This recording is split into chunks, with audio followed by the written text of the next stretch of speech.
Paz do Senhor a todos. Estamos dando início a mais uma aula da disciplina Livros Históricos do curso básico em Teologia do CETADEM. Hoje nós vamos estudar na segunda aula desta disciplina as lições 3 e 4. E nesta lição de número 3, vamos falar sobre o Reino Unido no período de Saul.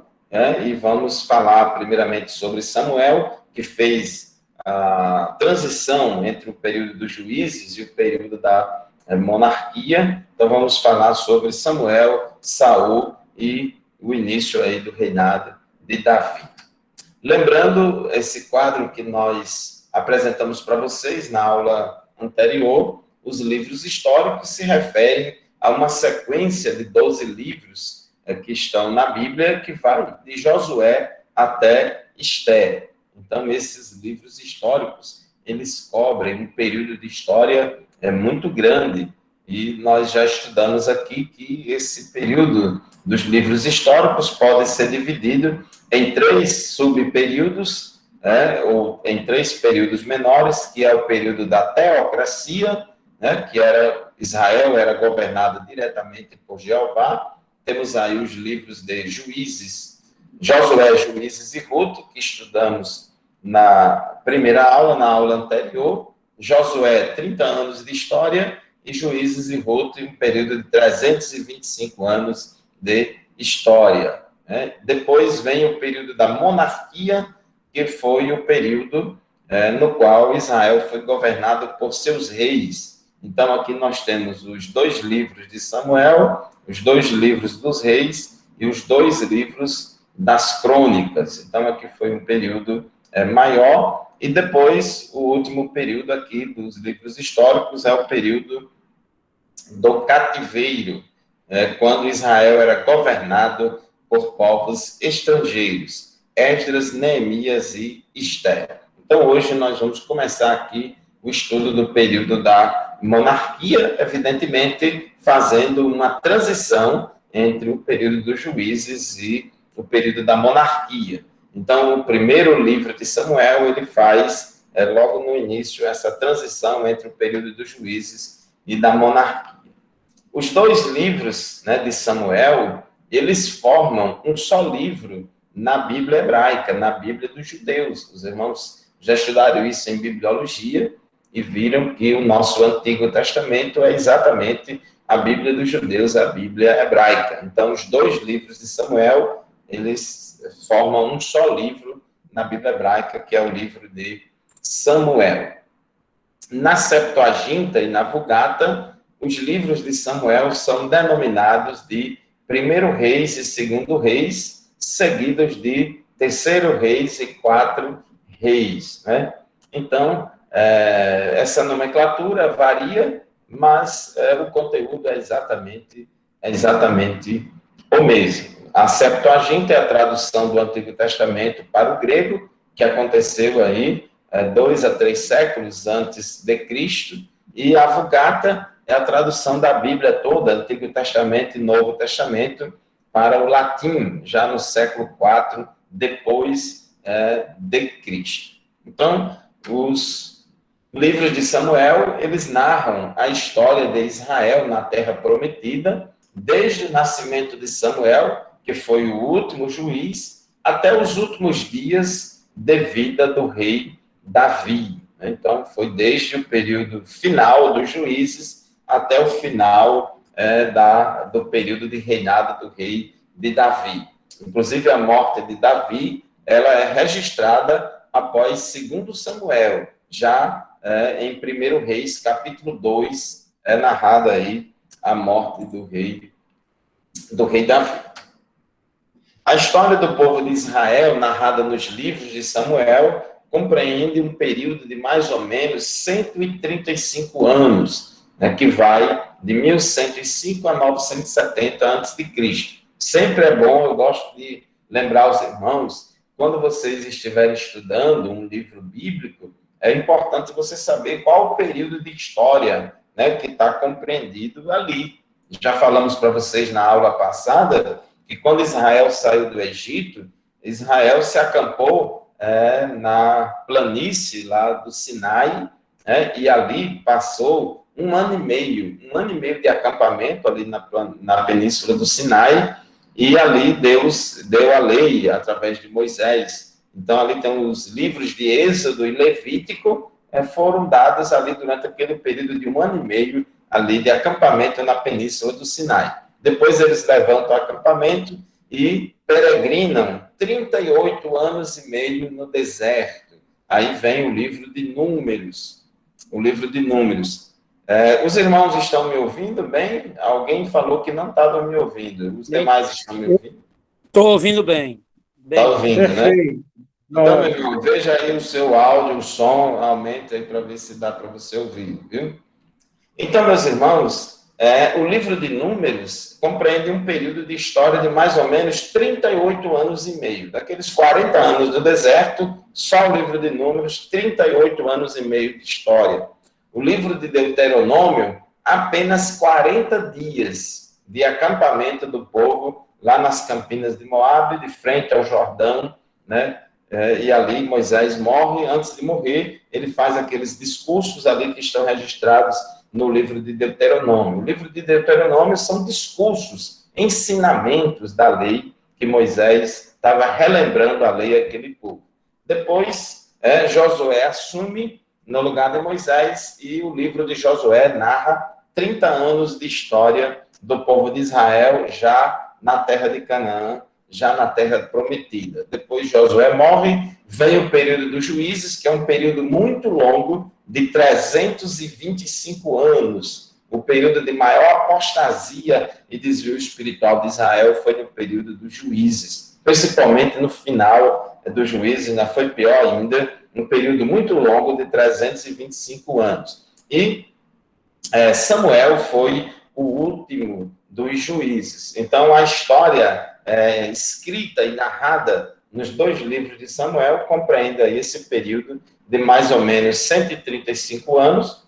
O livro de 1 Samuel forma o principal elo histórico entre o período dos juízes, onde tem ali os personagens Eli e Samuel, e o primeiro rei de Israel, que foi Saul. Então, o livro de 1 Samuel, período de 95 anos de história, mais ou menos, e o segundo livro de Samuel ocupa-se exclusivamente em contar a história do reinado de Davi.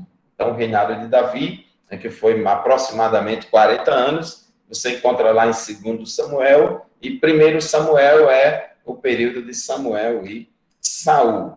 Os principais personagens dos livros de Samuel são Samuel, Saul e Davi. Então, esses são os três principais personagens desses dois livros aí. Aqui é aquele nosso mapa que colocamos no grupo, ele é fundamental para que você tenha uma visão geral, uma visão panorâmica, né, da história de Israel.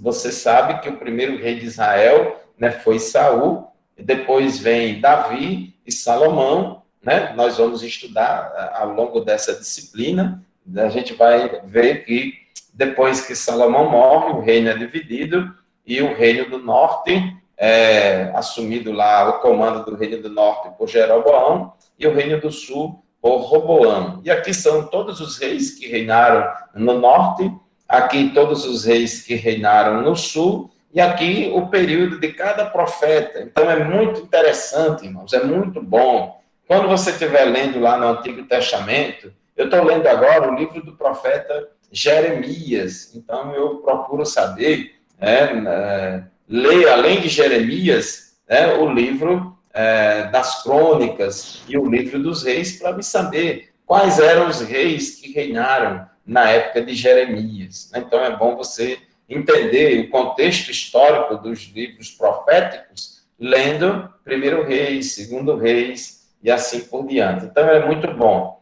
Então observe que os dois livros de Samuel retratam esse período aí até o final do rei Davi. Inclusive, segundo Samuel, as histórias do rei Davi, elas estão narradas também em 1 Crônicas, capítulos 10 até o capítulo 29, narra aí a história de Davi. Então, você observa aqui, Crônicas 10 a 29, segundo Crônicas 1 a 9, o período de Salomão, e depois os demais reis, segundo Crônicas 10 a 36. E aqui você também tem cada período aqui, primeiro reis, segundo reis, então é fundamental sempre você estar atento aí a essa figura. É importante a gente entender que esses livros aqui dos reis, eles foram escritos durante o período dos acontecimentos, eles falam tanto sobre os reis do norte de Israel, como também sobre os reis do sul, os reis de Judá.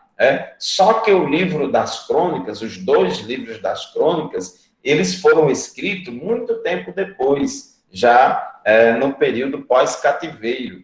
E nesse período aí, final do cativeiro e pós-cativeiro, eles escreveram os dois livros das crônicas, e esses dois livros das crônicas, eles se ocupam quase que exclusivamente em falar sobre o Reino do Sul, sobre o Reino de Judá, que foi o que permaneceu, o que voltou do cativeiro. Enquanto os dois livros dos reis falam de virtudes e defeitos dos reis, os dois livros das crônicas, eles falam mais das virtudes da dinastia de Davi, das virtudes dos reis descendentes de Davi que reinaram em Jerusalém. Então, é muito interessante a gente saber esses contextos para entender melhor a história.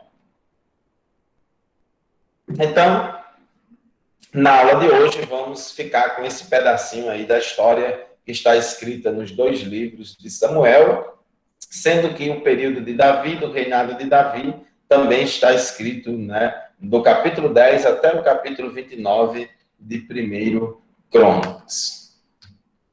Qualquer pergunta, qualquer dúvida, os irmãos, fiquem à vontade para perguntar, viu?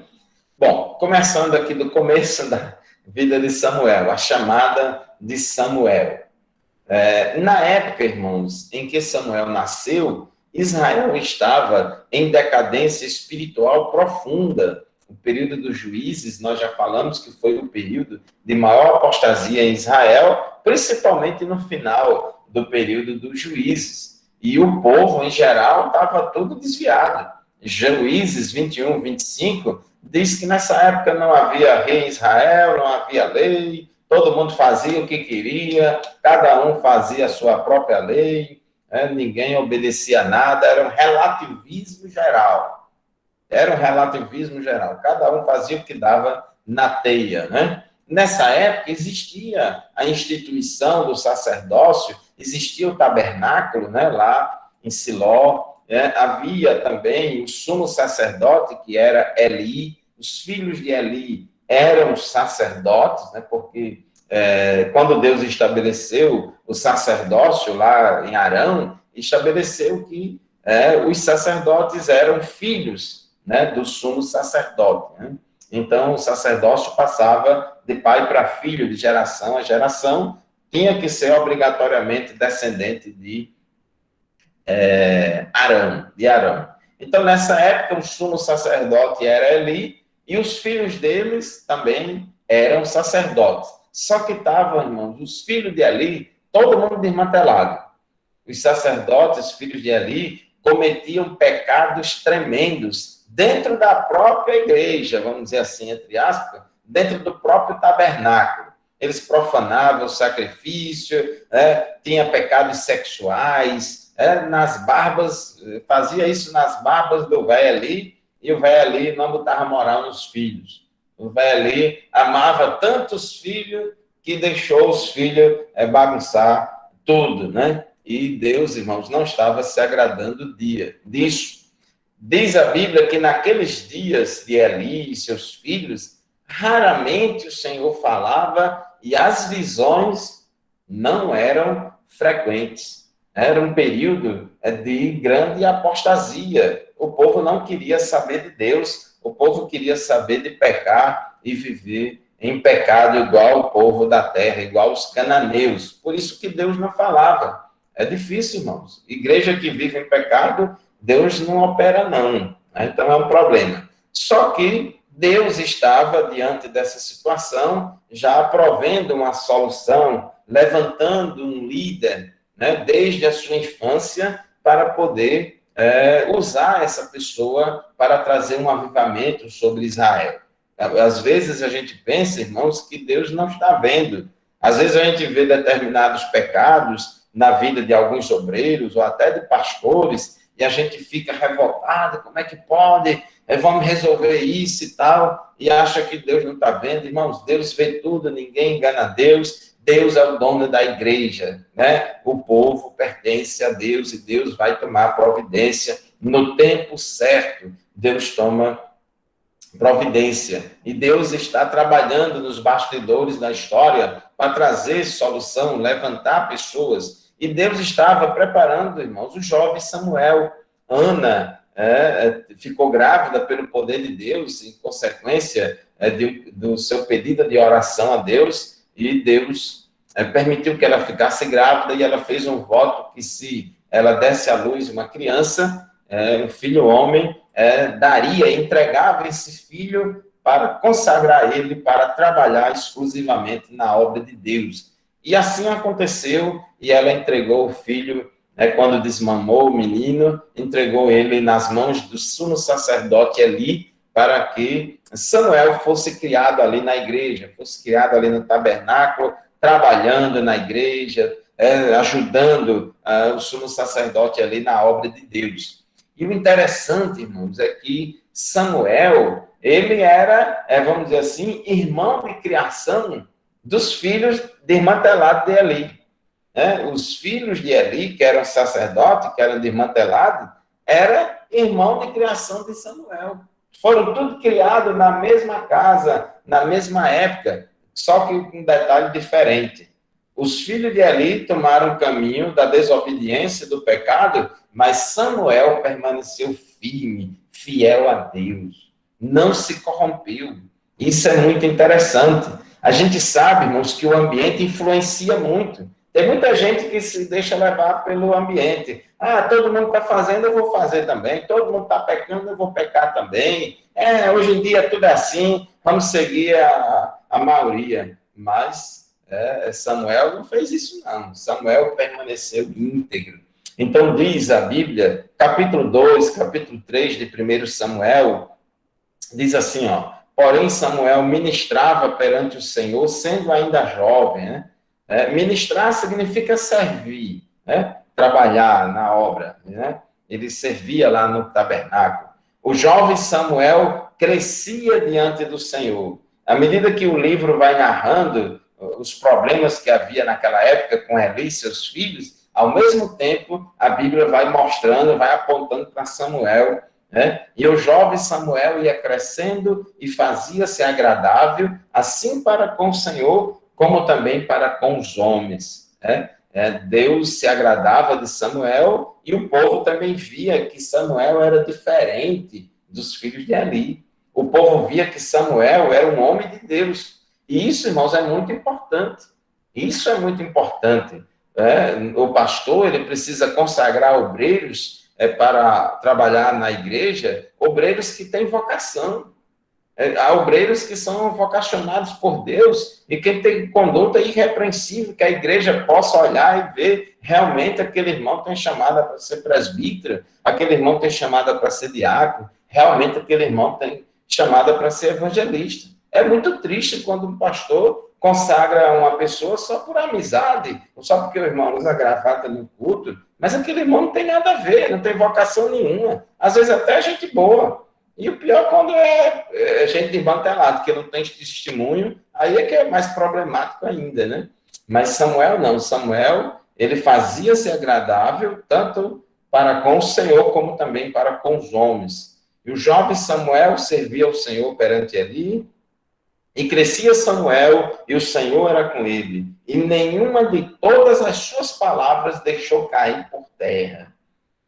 E depois, irmãos, quando Samuel foi confirmado como profeta, né, como juiz, como sacerdote, diz a Bíblia que todo Israel, desde Dan até Berseba, conheceu que Samuel estava confirmado por profeta do Senhor. Então, houve toda aquela aceitação geral. Isso se chama, irmãos, autoridade.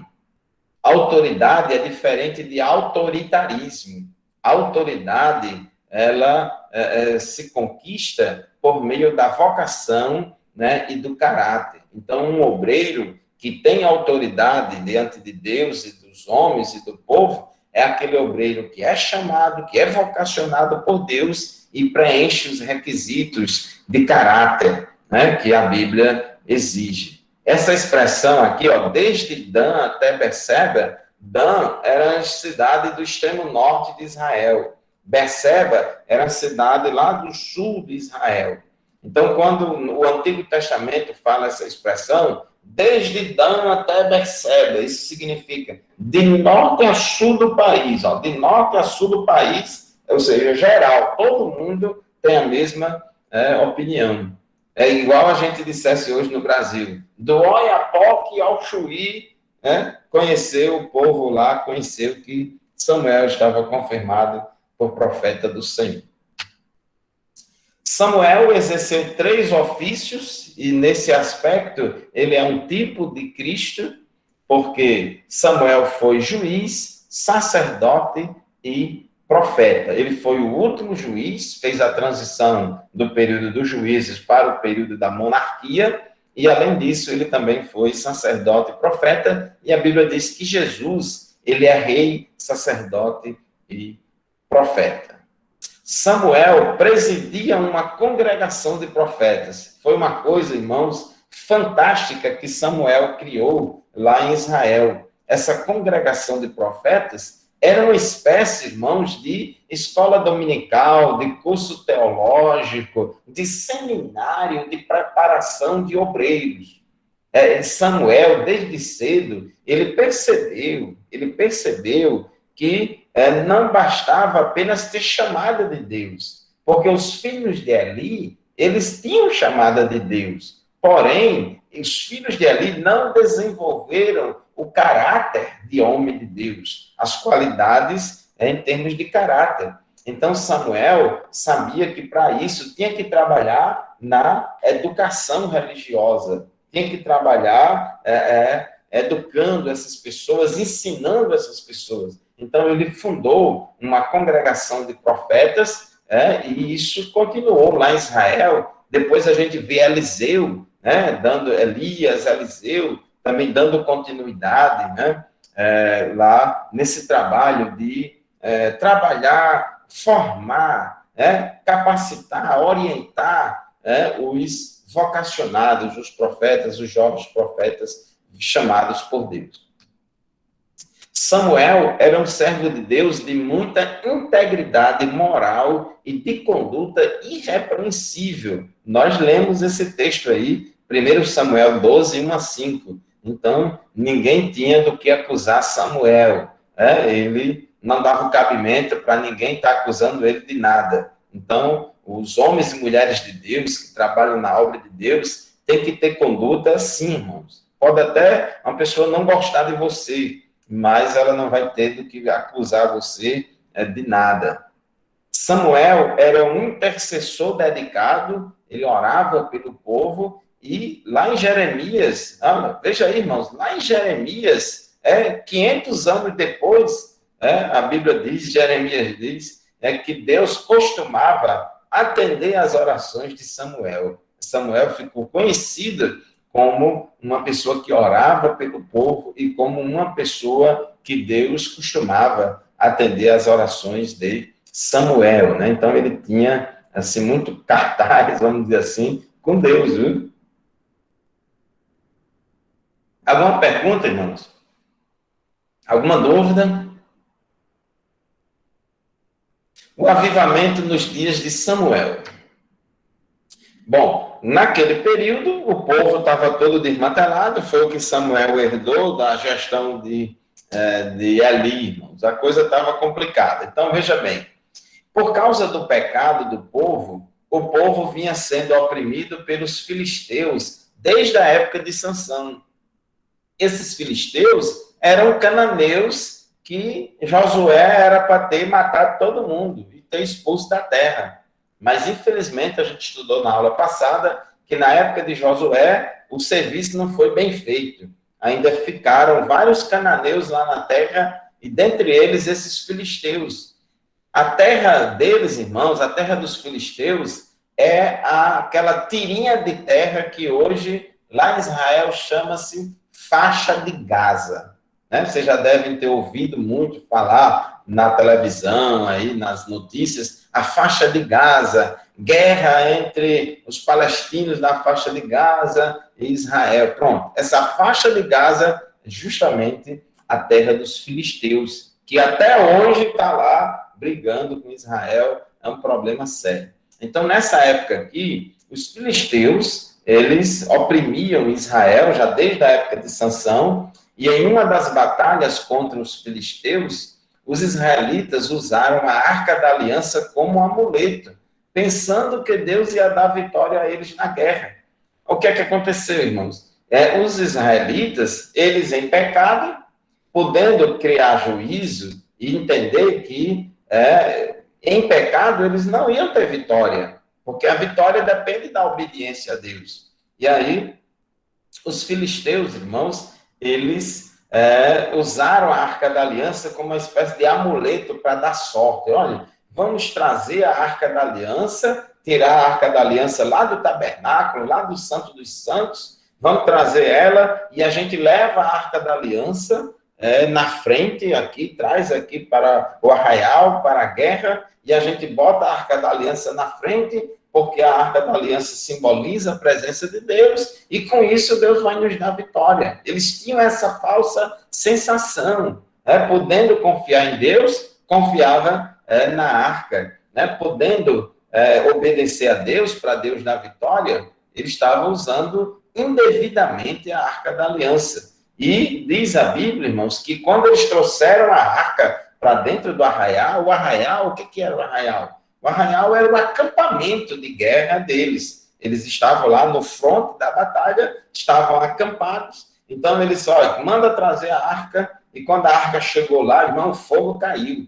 Foi um Pentecoste grande, labareda por todo canto. Pense no fogo pentecostal, entre aspas, viu?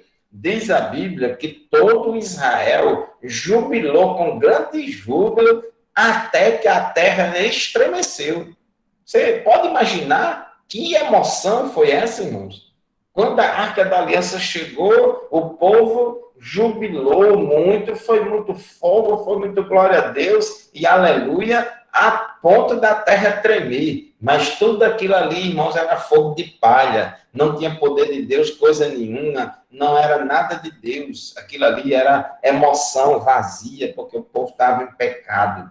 Aí o povo foi para a guerra, confiando que ia ter vitória, porque a arca estava na frente, só que quebraram a cara. Os filisteus venceram a guerra. Os filisteus tomaram a arca de Israel, Israel perdeu a guerra e os 2 filhos de Eli morreram. Os sacerdotes desmantelados, pecaminosos, filhos de Eli, eles morreram na guerra. Bem feito, né? Porque eles viviam em pecado. E interessante, irmãos, que saiu um mensageiro lá do fronte de batalha, saiu um mensageiro, correu, o correio da má notícia, foi lá na casa de Eli para dar a notícia ali. E Eli estava lá sentado em casa, balançando na cadeira de balanço lá, e quando o rapaz chegou para dar a notícia, irmãos, Eli caiu para trás da cadeira e morreu. Morreu de uma queda. Ele... inclusive a Bíblia diz que ele era muito gordo, ele estava bem obeso, eu acho que estava mais gordo do que eu estou assim, uns quilinhos a mais, mas parece que ali tinha uns quilinhos mais do que eu ainda. Ele caiu da cadeira e morreu na hora. E ali, irmãos, morreu, já tinha morrido os 2 sacerdotes, filhos de Eli, na guerra. Quando Eli ouve a notícia, morre na mesma hora. E uma das noras de Eli, que ficou viúva, né, de um dos sacerdotes, ela deu à luz a um filho e colocou o nome dele de Icabode, que significa foi-se a glória de Israel. Porque eles perderam a Arca da Aliança, os filisteus tomaram a Arca da Aliança. Irmão, foi uma humilhação grande. E naquela época, nas guerras, eles tinham a mentalidade que cada nação tinha o seu Deus. Então, a nação que vencia a guerra significava que o seu Deus era mais forte que o outro Deus. Só que aqui o negócio é diferente. É claro que Deus é o Senhor dos exércitos, Jeová é o Deus dos deuses, é o Senhor dos exércitos. Todos os outros é invenção humana, não é verdade? Mas Deus, irmãos, permitiu. Deus permitiu, né, que a sua arca, que era o principal móvel ali do tabernáculo, fosse carregada ali pelos filisteus por causa do pecado do povo. E Israel ficou desmoralizado. E não adianta botar culpa no diabo, porque o diabo está perseguindo, porque o diabo está perseguindo a igreja, o inimigo está furioso, mas Deus vai dar vitória, meu irmão. Se o povo estiver em pecado, Deus não vai dar vitória coisa nenhuma. Vem é peia e vem couro, tá certo? Os filisteus levaram a arca para a cidade de Asdod, que fica lá na faixa de Gaza, que fica lá na terra dos filisteus, e colocaram a arca do Senhor lá no templo de Dagon. Dagon era um deus filisteu que era uma estátua que era metade humano, metade peixe, né? Mistura de homem com peixe, essa estátua de Dagon. E colocaram a Arca da Aliança lá no templo de Dagon. E durante 2 dias, irmãos, pelas madrugadas, os filisteus foram lá no templo e encontraram a estátua de Dagon caída com o rosto em terra perante a Arca do Senhor. Porque os filisteus estavam cheios de moral, achando que o deus Dagon deles era maior do que Jeová, porque eles tinham vencido a guerra contra Israel, estava cheio de moral, se gabando muito, porque Jeová não é de nada, está aí, ó, se Jeová fosse alguma coisa, tinha dado vitória a Israel. Mas como Israel perdeu a guerra, então Dagon é que é o Deus verdadeiro. Então Deus, irmãos, fez esse milagre, por 2 madrugadas, eles encontraram a estátua de Dagon se prostrando em terra perante a arca do Senhor. E durante esse período que a arca estava lá na cidade dos filisteus, Deus feriu os moradores de Asdod e demais filisteus da vizinhança com uma epidemia de tumores, né? De modo que o estrago foi muito grande. Inclusive, na tradução Almeida Revista e Corrigida, diz que eram hemorroidas nas partes secretas. Era uma doença, viu, irmãos, muito incômoda. Lá, mesmo num canto muito desagradável, para desmoralizar mesmo os filisteus, sabe? Para desmoralizar mesmo os filisteus com essas hemorroidas nas partes secretas. Então, foi um estrago muito grande, e diante disso, os filisteus resolveram mandar a arca de volta para Israel. Dizer, rapaz, essa arca está dando azar aqui para a gente, foi essas hemorroidas para todo mundo aqui, esse negócio é amaldiçoado, está dando azar, vamos se livrar disso, vamos mandar de volta para Israel. Né? Aí eles mandaram de volta a arca para a cidade hebraica, né? Lá para Israel, para a cidade de Kiriat Jearim, onde ela ficou 20 anos na casa de Abinadab. E durante os 20 anos que ela ficou na casa de Abinadab, a sua casa foi abençoada. Durante esse tempo, os israelitas buscavam a Deus, mas o arrependimento deles, irmãos, era só de boca. Era uma religião, uma espiritualidade só de boca, mas não se traduzia em práticas. O discurso era um, mas a prática diária era outra totalmente diferente. Não havia uma mudança nos seus costumes e ações. Não havia uma mudança.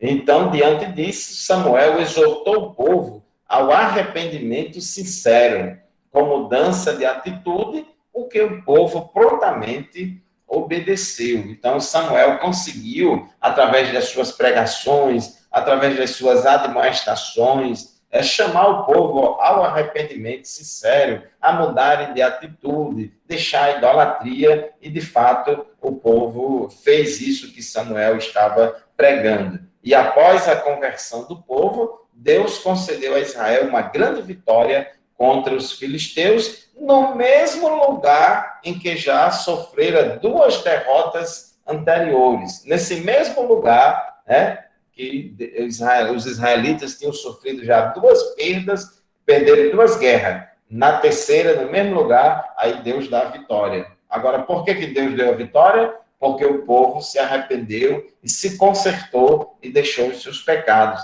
E quando teve essa vitória, ele colocou o nome daquele lugar Ebenezer, que significa pedra de auxílio, pedra de ajuda, né? Porque até aqui nos ajudou o Senhor. E agora vamos falar sobre Saul, o escolhido de Israel.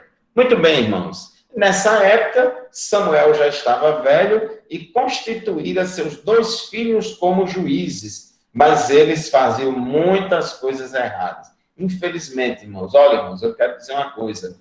Filho de crente, crentinho, não é. Cada um tem que passar pelo processo, né, de novo nascimento em Cristo. E filho de pastor, pastor não é.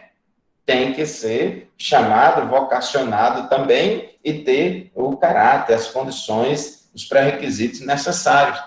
Então, o que acontece, irmãos? Embora Samuel fosse um profeta, um juiz e um sacerdote, fosse um líder de conduta irrepreensível, altamente qualificado, já os seus filhos, os filhos de Samuel, eram meio complicados. Não era tão desmantelado como os filhos de Eli, não, mas também não era essas coisas todas, não. Não era essas coisas todas. Fazia várias coisas erradas, e aí, diante da velhice de Samuel, que Samuel não podia mais estar liderando o povo, os filhos de Samuel, que Samuel tinha botado no lugar dele para poder liderar o povo, também estavam fazendo muita coisa errada. Então, os anciãos de Israel aproveitaram esse contexto para não quererem mais ser governados por Deus. Eles não queriam mais a teocracia. E chegaram para Samuel e disseram, olha, nós não queremos mais esse regime de governo, esse negócio de teocracia, é um regime muito atrasado, não queremos que Deus governe sobre nós, mas nós queremos uma monarquia, porque é muito chique a monarquia, porque a gente olha para todas as nações aqui vizinhas e a gente vê que eles são governados por reis. Então, a gente também quer um rei como o tem todas as nações. Meu irmão, esse pedido das lideranças, dos anciãos de Israel, deixou Samuel muito triste. Deixou Samuel muito triste. Então, Samuel ele foi orar ao Senhor. Ele foi orar a Deus, se queixar com Deus a respeito desse pedido. E aí, Deus disse a Samuel, Samuel, ouve a voz do povo em tudo quanto te disser, pois não te tem rejeitado a ti, antes a mim me tem rejeitado, para eu não reinar sobre ele. Meu irmão, aí Deus, irmão, foi certeiro. Deus, ele foi lá no fundo do coração do povo para identificar a verdadeira motivação do povo. Tudo bem que Samuel já era velho, já tinha que ver a questão do sucessor de Samuel. Tudo bem que os filhos de Samuel estavam meio desmantelados. Tudo isso é uma coisa que naturalmente já indicava que tinha que ter outro líder para suceder Samuel. Mas, na verdade, irmãos, esses anciãos, eles se aproveitaram dessa situação com outras intenções, porque eles não queriam que Deus reinasse sobre Israel, mas que tivesse um reino humano. Na verdade, eles queriam era um secularismo. Eles estavam aí no processo de secularização da nação. Então, Deus disse, Samuel, não se preocupe não, Samuel, eu sei que você está magoado, eu sei que você está triste, eu sei que você está se sentindo rejeitado pelo povo, mas olha o dedinho. Na verdade, no fundo, o povo não está rejeitando a você, não. Está rejeitando a mim, porque eles não querem que eu reine sobre eles. E aí, irmãos, Deus, na sua vontade permissiva, indicou a Saul como rei de Israel, um homem com as características humanas do jeito que o povo pediu. É interessante que o povo não pediu Saul. O povo não disse, olha, eu quero que Saul reine sobre nós. Não, o povo não, Saul não era ninguém. O povo não pediu Saul, mas o povo pediu um rei com as características humanas que se enquadrava perfeitamente na vida de Saul. E Deus deu. Já que você está pedindo, não é a minha vontade, não é isso, não é esse plano que eu tenho para você. Mas já que você está pedindo, eu vou permitir, que é para vocês verem, vocês aprenderem na prática, que o rei com essas características que vocês estão pedindo não vai ser bênção para vocês, não. Então, Deus deu, na sua vontade permissiva, a Saul como rei para eles. A Bíblia diz, irmãos, que Saul era jovem e tão belo, que entre os filhos de Israel não havia outro homem mais belo do que Saul. Desde os ombros para cima, sobressaía todo o povo. Pensa aí, meu irmão, num caba bonito, é bem mais bonito do que eu, viu? O caba mesmo era jovem, belo, guarda-roupa aí, bem altão, era tudo que o povo queria, né? Um rei desse montado num cavalo, era muita ostentação, né? Era isso que o povo queria. Veja quem foi que escolheu Saul e no lugar de quem este veio a governar. 1 Samuel 12, versículo 12 e 13. Me dissestes, não, mas reinará sobre nós um rei, sendo, porém, o Senhor, vosso Deus, o vosso rei. Agora, pois, vedes aí o rei que elegestes e que pedistes, e eis que o Senhor tem posto sobre vós um rei. Então, foi o próprio Deus que escolheu Saul, o rei com as características humanas que foram pedidas e solicitadas pelo povo, embora esta não fosse a vontade de Deus. Mas você sabe, irmãos, que tem gente que só se convence depois que quebra a cara? Quantas vezes, irmãos, a gente já teve experiências de aconselhar determinadas ovelhas? Meu irmão, não faça isso. Minha irmã, não siga isso. Uma certa vez eu aconselhei uma jovem com relação à questão de casamento. Não dá certo o casamento com esse rapaz, assim, assim, assim. Até tinha me convidado para ser padrinho do casamento. Eu falei, não, aí ela ficou chateada, não sei o quê, porque Deus falou, Deus confirmou, Deus falou de trás para frente, Deus falou de frente para trás, pé batido, ponta virada, não tenho nenhuma dúvida, estou feliz, o pastor quer atrapalhar a minha felicidade. E, meu irmão, eu fiquei tão triste. A gente fica assim e tal, e a irmã casou, e infelizmente ela se divorciou agora, há poucos meses, já nesse ano. Não durou 3 anos o casamento, eu acho que 2 anos só, e já se divorciou.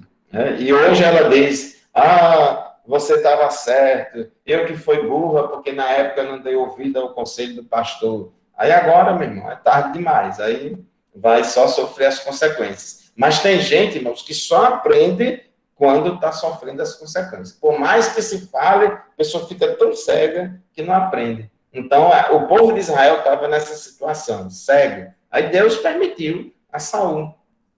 E Saul foi um rei, irmãos, que Deus deu todas as condições para ele reinar e fazer um bom reinado. Saul não tem do que reclamar. Ele teve um início promissor, uma continuação infeliz e um fim trágico. Ou seja, ele começou bem, continuou mal e terminou mal. Por quê? Veja bem, Saul começou bem, era jovem, bonito, tudo que o povo queria. O problema das jumentas do pai dele, que foi perdida, foi achado. O próprio Deus disse lá, através de Samuel, onde é que estavam as jumentas e tal, resolveu tudo. Saul, irmão, foi no campo caçar a jumenta perdida, achou uma coroa de rei. Não era ninguém, não era nada, mas do dia para a noite virou rei de Israel. Deus escolheu ele como rei, foi Deus que escolheu, não foi Samuel que escolheu, não, foi o próprio Deus que revelou a Samuel que o rei era Saul. Tudo que era precioso em Israel estava reservado para Saul. Nós não temos tempo para ler todas as referências, mas eu vou publicar os slides aqui no grupo, os irmãos depois olham. Saul era humilde, acanhado e modesto. No início, irmãos, era humilde, né? Inclusive ele se escondeu lá na bagagem, né? Com medo e tal. Não tem gente que quando não tem nada, quando não é nada e quando não tem nada, é tão humilde, é tão assim. Mas se ele pegar um dinheirinho, ou se tiver um cargo na igreja, fica todo metido e vai fazer besteira depois, né? Então, Saul, quando começou a reinar, não deu ouvidos à oposição, ele não perseguiu os seus opositores, depois ele ficou corajoso e valente, não estava mais acanhado, ele foi atencioso com seu pai, um bom filho, tudo coisa boa, começou bem. Ele amou muito a Davi, ele amava Davi, era uma bênção. Ele foi um opositor vigoroso de adivinhos e encantadores, fazendo o que Deus mandava. Porque a lei dizia que qualquer pessoa que for pego praticando a necromancia, adivinhação, feitiçaria, todo e qualquer tipo de feitiçaria, essa pessoa tinha que ser punida com a pena de morte. E Saul expulsou lá todos os adivinhos e encantadores da terra. O coração de Saul foi mudado e ele recebeu o revestimento do Espírito Santo. Até, irmão, poder, fogo do céu, ele recebeu o revestimento do Espírito Santo, profetizou. Então, ele começou muito bem ele começou. Só que, à medida que ele vai avançando no cargo, à medida que o tempo vai passando, como rei de Israel, aí ele começou a sair da linha. Então, ele continuou mal. Ele, por exemplo, não esperou Samuel. E mesmo sem ser sacerdote, ofereceu sacrifício. E por este motivo, Deus o rejeitou como rei. Porque eles iam para uma batalha contra um exército inimigo, e antes de ir para a batalha, eles ofereciam sacrifício, cultuavam a Deus e pediam orientação a Deus através do profeta, de qual estratégia adotar, porque a vitória vinha do Senhor dos Exércitos e não deles. E Samuel disse, olha, vá lá, vocês se acampem em tal lugar e me aguardem, tal dia eu chego lá e a gente vai consultar o Senhor e vamos dar a estratégia. Aí, irmãos, no dia, na hora, no minuto e no segundo que foi aprazado, Samuel não chegou. Samuel atrasou, não sei porquê, mas Samuel atrasou por algum motivo que a Bíblia não entra nesse detalhe. Porque o problema aí não foi o atraso de Samuel, o problema foi a precipitação de Saul. Então, Saul, irmãos, ele chegou, não, mas Samuel está demorando, que falta de decência e ordem é essa? Que não pode um negócio desse, tá tarde, o exército aí já vem atacar a gente, o povo está querendo ir e tal. Aí, irmãos, Saul, ele cometeu o pecado aqui de invasão de competências. É igual, hoje em dia, a gente sabe que no Brasil tem poder executivo, legislativo e judiciário. Supremo Tribunal Federal, Presidência da República e Congresso Nacional. O poder no Brasil é tripartido. Presidência da República, Congresso Nacional e Supremo Tribunal Federal. Só que nenhum desses três poderes pode invadir a competência do outro, não. São três poderes constituídos harmônicos, tem que haver harmonia e independência entre os poderes. Então, nenhum pode invadir a competência do outro. Então, aqui, Saul, irmãos, invadiu a competência de Samuel. Saul foi dar uma de profeta. Ele era rei e foi dar uma de profeta. Ele era rei, mas achou que era pastor também. Aí, epa, peraí, cada macaco com seu galho. Né? Você que é prefeito, você que é governador, você que é presidente, fique lá no seu canto, lá no seu gabinete, no seu palácio, vá governar para resolver os problemas do país, não venha querer meter o bico aqui na igreja, não. Cada um faz a sua parte, cada um trabalha na sua esfera de ação. Então, Saul foi oferecer sacrifício e por esse motivo Deus o rejeitou como rei. Saul também reteve parte do despojo que Deus tinha ordenado que fosse destruído numa guerra, de modo que Deus se arrependeu de ter colocado Saul como rei de Israel. Eu botei aqui se arrependeu entre aspas, não é se arrependeu no sentido humano, porque Deus, ele sabe o que faz, porque isso aqui é o que nós chamamos na teologia de linguagem antropomórfica, é uma linguagem humana, que a gente atribui a Deus para tentar ser didático, para poder ajudar a gente a expressar o sentimento de Deus. Então, na verdade, assim, Deus ficou muito triste, muito chateado, né, por causa disso que Saul tinha feito, né, embora Deus o tenha constituído rei. Depois, em outra ocasião, quando foi repreendido por Samuel, Saul mentiu e não reconheceu o seu erro. Esse é que é o problema. Saul, irmãos, era enrolão. Saul não era humilde. Saul não reconhecia o seu erro. Ficava mentindo. Né? Como vocês muitas vezes já devem ter visto aí na televisão, determinado político, determinada pessoa importante, autoridade, é flagrado fazendo isso, aquilo, outro, é acusado de determinado crime, aí o cara diz, isso é mentira da oposição, isso é perseguição política, não é verdade, e tal, aí começa a aparecer as provas, e quando as provas, irmãos, vêm à tona, e são provas irrefutáveis, aí depois o camarada aí chora, não sei o que lá. Então, tem gente que é assim, não reconhece o seu erro, fica sustentando a mentira, sustentando. Isso acontece, irmãos, muitas vezes. Às vezes, com irmãos da igreja, comete determinado pecado e se descobre, e as provas chegam lá na mão do pastor, tem lá, no pastor tem lá o print, as mensagens que ele mandou, áudio que ele mandou, foto que mandou, tem tudo lá. Aí o pastor chega, meu filho, olha, chegou ao meu conhecimento, assim, que você fez isso, é verdade. Não, meu pastor, jamais eu fiz isso. Isso é mentira. Quem é? Prove, eu quero que prove. Porque quem mais está errado é quem gosta de pedir que os outros provem. E fica naquela coisa, e o pastor não quer constranger ele, e o pastor espera que ele confesse, né, e aplique a disciplina e tente resolver, para recuperar aquela alma. Não, porque isso é mentira, o diabo está usando isso e tal, é mentira, eu quero provar, quero ver se ela vai provar, eu vou denunciar como calúnia e difamação, e não sei o quê, vou para a justiça. Aí, como não tem jeito, a pessoa não vai confessar de jeito nenhum. Aí o pastor diz, meu filho, olha, tem aqui, olha, tem esse áudio aqui seu, aí bota, essa voz é sua, aí ele já começa a murchar, essas mensagens, essas fotos, esse áudio, aí daqui tudo é seu, não tem como negar. Aí ele cai, murcha, a cara mais lavada do mundo, meu pastor, aí começa a chorar, não sei o que mais lá, misericórdia, que eu estava numa fraqueza, porque não sei o quê. Então, Samuel era desse jeito. Saul era desse jeito. Ele mentia, não reconhecia o seu pecado. E por causa disso, irmãos, o Espírito do Senhor se retirou de Saul e, como consequência, Saul passa a ser atormentado por um espírito maligno. Porque quando o homem vive em pecado, como o homem... Porque, irmãos, a Bíblia diz...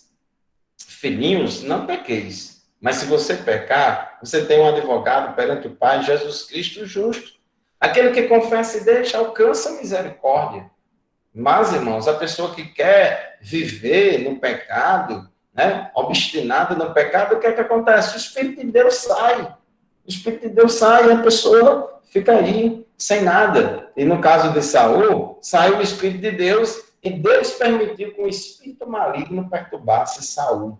E aí, irmão, Saul agora, todo fora da direção de Deus, ele fica com ciúmes de Davi e começa a perseguir Davi com a intenção de matar.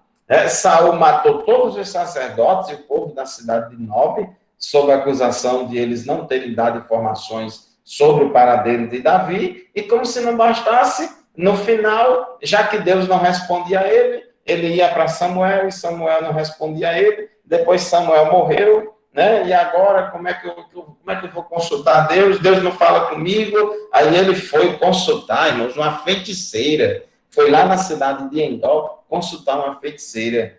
Aquele Saul que anos atrás, no início do seu reinado, tinha expulsado todos os feiticeiros de Israel, agora foi atrás de uma feiticeira para, através dela, ter acesso à alma de Samuel, que já tinha morrido. Irmãos, é uma terrível, é uma coisa absurda, essa sessão espírita aí, essa necromancia, a consulta aos mortos, fazendo tudo que é pecado que Deus tinha proibido. Então, é uma bola de neve, um abismo leva a outro abismo. E no final das contas, foi para uma guerra lá contra os filisteus feriu ele, e numa batalha, e ele sabia que ferido ia ser capturado pelos filisteus, ser torturado e possivelmente morto depois pelos filisteus. Aí ele resolve se suicidar. Primeiramente, ele pediu para que o seu pajem de armas matasse ele, porque ele não queria ser morto pela mão dos filisteus. Aí o rapaz, se recusou a matar ele, então ele pegou a própria espada e se precipitou em cima dela, se suicidou com a própria espada. Então ele terminou muito mal por causa da sua desobediência, né?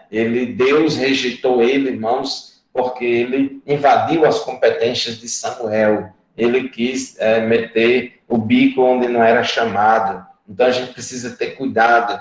A gente precisa, cada macaco no seu galho, né? Então, naquela guerra, como já falamos, na tentativa de ser pragmático demais, né? De resolver, não, vamos resolver, Samuel está demorando, então ele desobedeceu a Deus e foi oferecer sacrifício no lugar de Samuel.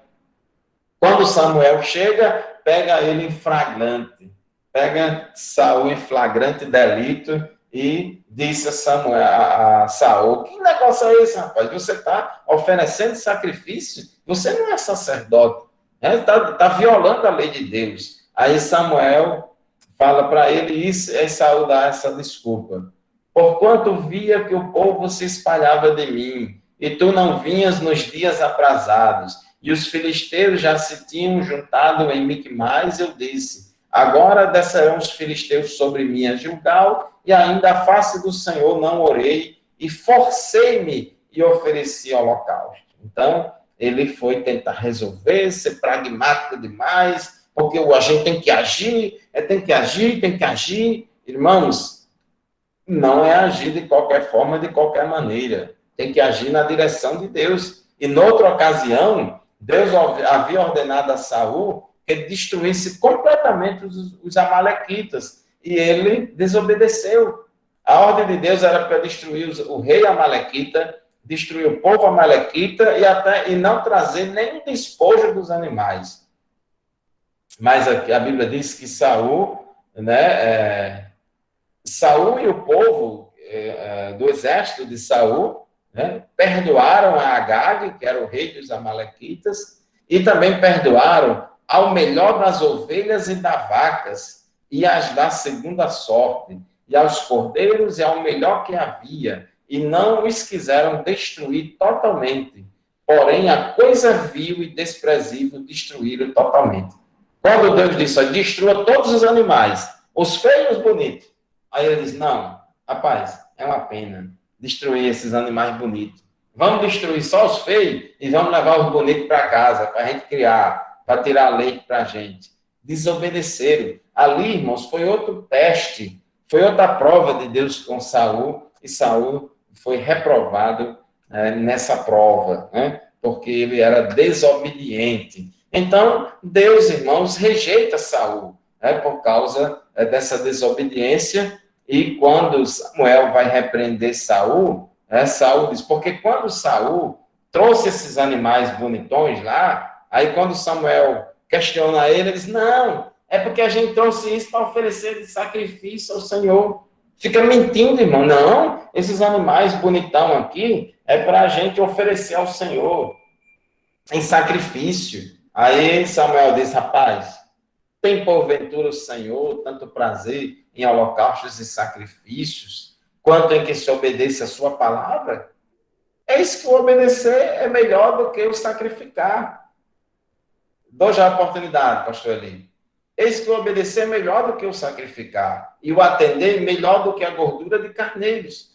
Porque a rebelião é como o pecado de feitiçaria, e a obstinação é como a idolatria e culto a ídolos do lar. Visto que rejeitaste a palavra do Senhor, ele também te rejeitou a ti, para que não sejas rei.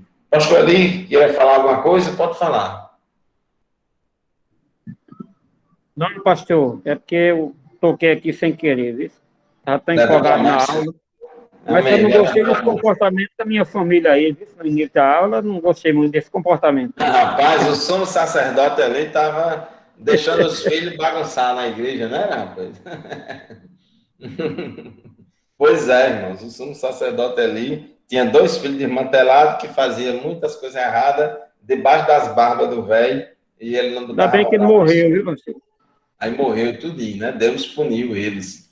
Deus repreendeu porque ali amava mais os filhos do que a Deus. Irmãos, olha, pastor, obreiro, gente que tem vocação para o ministério, ele tem que ter cuidado. Ele precisa, em primeiro lugar, agradar a Deus do que aos homens.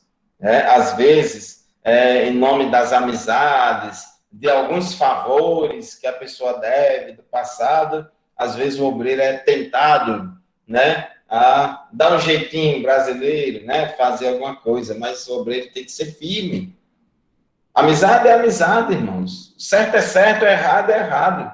Nenhuma coisa a gente pode fazer, mesmo que seja em nome de para parente, para filho, para amigo, se aquilo significar transgredir as ordens de Deus. Obedecer em primeiro lugar a Deus e não aos homens. Então, Saul, irmãos, teve um fim trágico, né? O ministério dele foi cada vez mais piorando, né? Cada vez mais piorando. Deus fez vários testes, mas não teve jeito e Deus rejeitou Saul como rei. E antes de Saul morrer, Deus já escolheu outro rei, que no caso aí foi Davi, né? O homem segundo o coração de Deus. Essa expressão, irmãos, o homem segundo o coração de Deus, isso não significa que Davi não tinha falhas. Isso não significa que Davi não tinha pecado. Era um homem segundo o coração de Deus, no sentido de ter o perfil para reinar em Israel. Viu? Aqui o que está se discutindo é o perfil para exercer o cargo de rei. Porque Davi, como pai, foi um fracasso. Davi, como pai, foi um fracasso. Também não botava moral nos filhos, não. Não queria contrariar os filhos e não tinha controle sobre a sua própria casa. Não botava moral dentro de casa, não. E, inclusive, a Bíblia diz em 1 Timóteo, capítulo 3, em Tito, capítulo 1, que o pastor tem que botar moral dentro da sua casa. Ele tem que botar moral. Né? O pastor nem pode ser manicaca e nem pode ser pai que deixa os filhos pintar e bordar e não orienta, não ensina e não disciplina os filhos, não. Então tem que... a responsabilidade é grande, viu, irmãos? É estreito o negócio, né? Então, pastor, quer dizer que essa passagem, segundo o coração de Deus, era só porque Davi se arrependia dos seus atos, né? E era verdadeiro, no caso, né? Várias qualidades Davi tinha, e uma delas era essa humildade. Na verdade, se você for contar na ponta dos dedos, Davi cometeu mais pecado do que Saul. A lista de pecados de Davi era maior do que a de Saul. Só que tinha uma diferença. Enquanto Saul era mentiroso, enrolando lero, ficava querendo tapar o sol com a peneira, se justificar, Davi não. Davi reconhecia o seu pecado, se humilhava perante Deus, se consertava com o Senhor e Deus perdoava Davi. E Deus se agradava dessa atitude dele, né? Exatamente, exatamente. Porque, irmãos, aquele que encobre as suas transgressões nunca prosperará. Mas quem confessa e deixa, alcança o quê? Misericórdia. Misericórdia, né? Os Verdade, homens de Deus, irmãos, não são perfeitos. A gente vê na Bíblia aí, teve uma época lá, irmãos, que o apóstolo Pedro chegou a negar Jesus 3 vezes, mas Jesus recuperou, Pedro seguiu em frente. E mesmo depois, Pedro lá estava com pecado de dissimulação.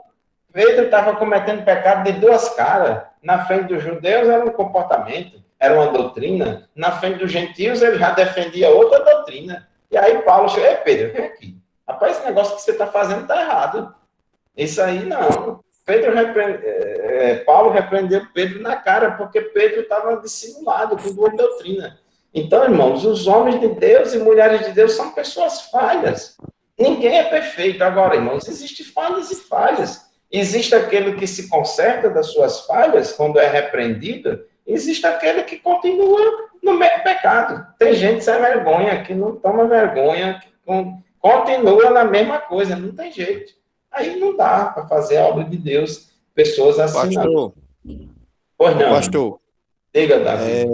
com relação a Davi, eu acho assim, eu acho que teve um tempo que ele já como rei, como pai, a família estava bem, mas a partir do momento que ele, assim, tipo, ele estava com a casa em ordem, mas quando ele pecou, que Deus mandou o profeta Natan lá, em uma das sentenças de Deus foi que a espada não se apartaria da casa dele, ou seja, da família, por causa da consequência do pecado. Então eu entendo assim, eu não estou querendo dizer que o senhor não falou corretamente aí, porque falou, tudo que o senhor está ensinando está certo, mas eu entendo assim, que a desordem e a perca do controle como homem de Deus sobre a casa foi a partir daquele momento ali, né? Assim, sobre a Aquilo ali, família, a né? partir do pecado dele, irmãos, ele cometendo aquele pecado de adultério e homicídio, ele perdeu a Isso, moral completamente com os filhos, perdeu a isso. autoridade e, além de ser um péssimo exemplo para os filhos. Só que não Isso. era só isso. A gente vai ver Uhum. agora várias coisas que ele cometeu, vários pecados que ele cometeu, nós vamos estudar agora. Inclusive, teve um filho dele que tentou dar golpe de Estado, e a Bíblia diz que Davi Salão, né? nunca o contrariou. Davi nunca o Isso. contrariou, sempre fez os gostos daquele menino, virou rapaz e homem, e agora está se virando contra o pai. Então, ele teve as suas falhas também na criação dos seus Uhum. filhos, e com esse mau comportamento de pecado ali, com Batseba, adultério, homicídio, aí vai perdendo, irmãos, a força. Um pai, que é o líder e pastor da sua casa, ou um pastor de uma igreja, ele perde a autoridade quando ele começa a fazer coisas assim, que aí o povo perde o respeito. O povo não respeita mais, vai perdendo a autoridade. Então tem que ter cuidado. Então, irmãos, Davi foi o escolhido de Deus, né, que tinha o perfil adequado para ser rei em Israel, não porque era um homem perfeito, ele tinha suas falhas. Então, homem segundo o coração de Deus era porque ele tinha o perfil adequado para a função, para exercer o cargo do rei de Israel, e não porque Deus aprovava tudo que ele fazia, não. Né? Então, Deus disse a Samuel: até quando terás dó de Saul, havendo eu rejeitado, para que não reine sobre Israel? Irmãos, às vezes acontece de Deus mandar tirar o cargo do camarada e a gente fica com pena, né? Não, Deus, não vamos tirar o cargo dele, não, vamos deixar ele no cargo, porque ele é mais crente no cargo do que em ti. Se tirar o cargo dele, ele se desvia. E tem gente assim, irmãos, tem gente na igreja que se perdeu o cargo de terceiro suplente, do vice, de não sei de quê, ele se desvia, porque o povo é um apego a cargo, não sei o quê. Então, Deus já tinha rejeitado Saul como rei, e Samuel estava com dó ainda de Saul. Então, Deus disse a Samuel: enche o teu vaso de azeite e vem. Enviar-te-ei a Jessé, o belemita, porque dentre os seus filhos me tenho provido de um rei. E Deus disse a Samuel, quando chegar lá, quando Samuel já estava lá na casa de Jessé, Jessé apresentando diante de Samuel os seus filhos, né? E Jessé achando que era o primogênito dele, e Deus disse a Samuel: não atentes para a sua aparência, nem para a altura da sua estatura, porque o tenho rejeitado. Porque o Senhor não vê como vê o homem, pois o homem vê o que está diante dos olhos, porém o Senhor olha para o coração. O homem, irmãos, ele só atenta para as aparências externas e às vezes acontece da gente enxergar coisa que não existe. Às vezes a gente faz mau juízo de uma pessoa, às vezes aquele rapaz ali é um bom obreiro, mas a gente acha que é péssimo. É puro preconceito nosso. Na verdade, ele é uma bênção. né? E às vezes tem gente que a gente acha que não, fulano de tal é um obreiro espetacular, porque fez isso, fez aquilo outro. Irmão, isso aí é só uma aparência, né? Outras qualidades aí mais importantes falam mais alto. Então, é bom a gente avaliar as coisas segundo os critérios de Deus. Por isso que Jesus disse, julgai segundo a reta justiça e não segundo as aparências. Tal fato mostra o contraste entre Davi, o escolhido de Deus, e Saul, o escolhido de Israel. Saul tem um perfil que o povo queria, um perfil secularizado, um perfil secularista, e Davi tinha um perfil espiritual, né, que Deus queria. E Davi, irmãos, foi um rei servo. O ato de Samuel ir lá, ungir Davi como rei de Israel, isso não fez com que Davi se inchasse, ficasse achando que era o tal, não. Embora já ungido rei, Davi não hesitou em executar o papel de servo, enquanto esperava o momento de tomar posse do trono. Davi, irmãos, foi trabalhar lá dentro do palácio. Já pensou? Davi foi consagrado por Deus para ser rei de Israel, só que Saul ainda estava vivo. Então, isso significa que, assim, você vai ser rei, mas não é hoje e agora. É daqui a um tempo. E aí Davi vai justamente servir ao rei Saul lá no palácio, porque Saul estava oprimido com aquele espírito maligno, e Davi foi lá ser o arpista do rei, tocar harpa para poder aliviar lá a opressão de Saul, né? Talvez até foi por causa disso que inventaram o ditado popular que diz que quem canta os males espanta, né? Quem sabe? Então, Davi foi ser arpista do rei Saul, que agora estava sendo atormentado por esse espírito mau. Espírito mau, essa expressão, irmão, da parte do Senhor, não é que Deus faz negócio com o demônio para oprimir o povo. Os demônios já fazem isso mesmo.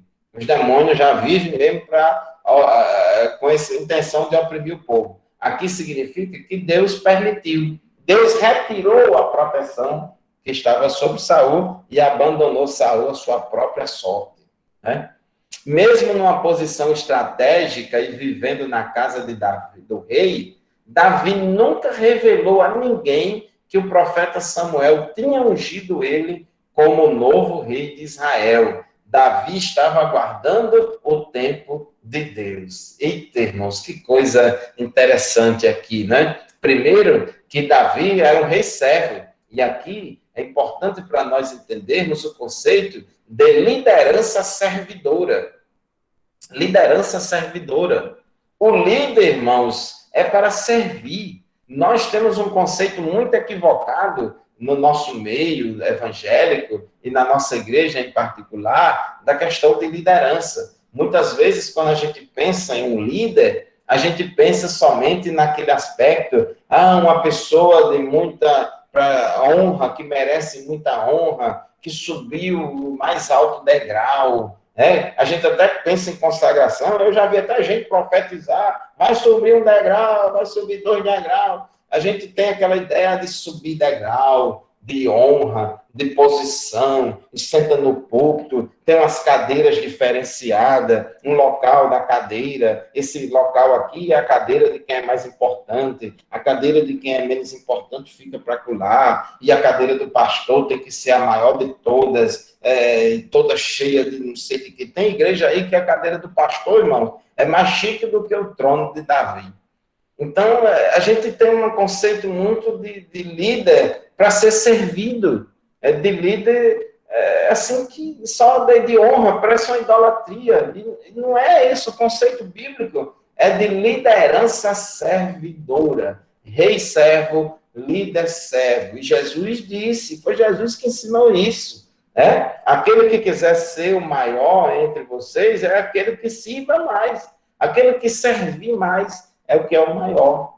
E ele diz, porque eu não vim para ser servido, mas para servir e dar a minha vida em resgate de muitos. Então, irmão, esse negócio de estar buscando honra, brigando por cargo, brigando por posição, é porque você está errado, é porque você não me chamou de pastor, você me chamou de irmão fulano. Eita, irmãos, a gente é pastor, mas antes de ser pastor é crente. A gente só é pastor porque antes disso é crente. Ah, porque você não sei o quê. Então, a gente tem que ter, irmãos, esse espírito de liderança servidora. Davi, ele não foi apressado. Tem um ditado que diz que quem se apressa come cru. Davi, ele aguardou o tempo de Deus. Ele sabia que era o próximo rei de Israel. Ele sabia que Davi, que Saul já estava com o tempo, os dias contados, mas Davi não tentou em momento nenhum dar golpe de Estado, tomar o poder à força. Ele esperou o momento de Deus, né? E Deus preparou, irmãos, uma situação muito interessante, que foi a batalha entre Davi e Golias. Todo mundo sabe dessa história de Davi e Golias, e aquelas circunstâncias foi Deus preparou na sua providência para constituir a apresentação pública do futuro rei de Israel, já escolhido por Deus e que até aquele momento o povo ainda não conhecia. Então, Deus preparou o cenário ali para apresentar Davi a todo o povo e para salientar o contraste entre o eleito de Deus, que é Davi, e o rei escolhido por Israel, que é Saul, segundo os critérios humanos. Então, não precisa, irmão, minha irmã, a gente está brigando por oportunidade, brigando por cargo, brigando por posição, fazendo ai, ai, ai, porque não sei o quê. Irmão, se você tem chamada de Deus, você vai dar fruto. Se você tem chamada de Deus, onde você for colocado, você vai dar fruto na estação própria, e tudo que fizer prosperará. Não corra atrás, não fique brigando por posição, por cargo.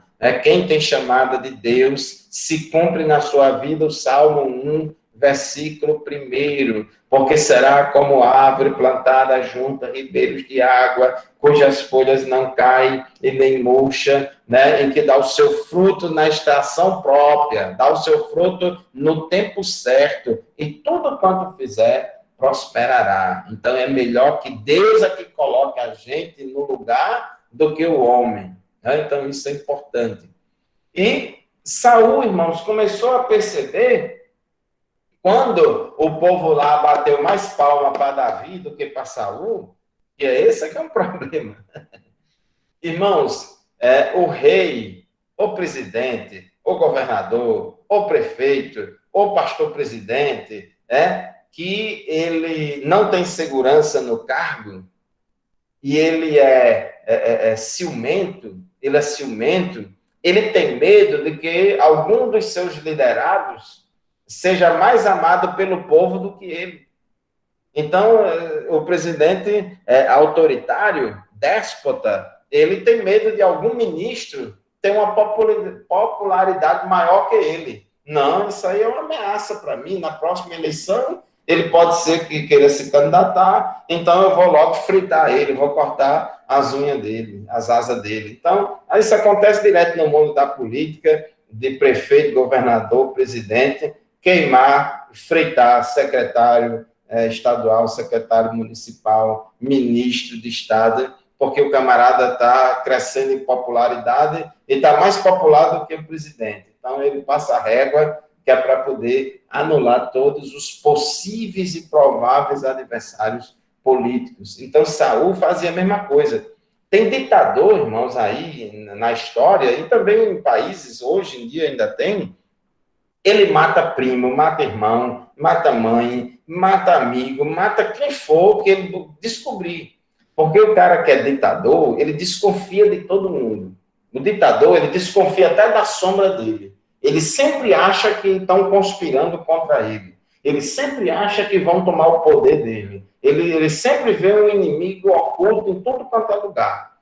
Então, assim era Saul também. Então, Saul ficou com muito ciúme, porque as mulheres estavam cantando, Saul matou os milhares, mas Davi os 10 milhares. Aí o cara ficou com ciúme. né? O povo deu mais glória a Deus para a pregação de Davi do que para a pregação de Saul. Aí ele ficou com ciúme. E esse ciúme de Saul, aliado à perturbação maligna que sofria, fez com que Saul tentasse matar Davi com uma lança por 2 vezes, né? Além dessas 2 tentativas de matá-lo pessoalmente, Saul incentivou e mandou que Davi ficasse na linha de frente das batalhas contra os filisteus, para ver se Davi morria pelas mãos dos filisteus. Olha aí, irmãos, que coisa terrível, né? Saul fez, né? Armou lá a emboscada, queria que Davi morresse de todo jeito, porque se Davi morresse, então ele não corria perigo.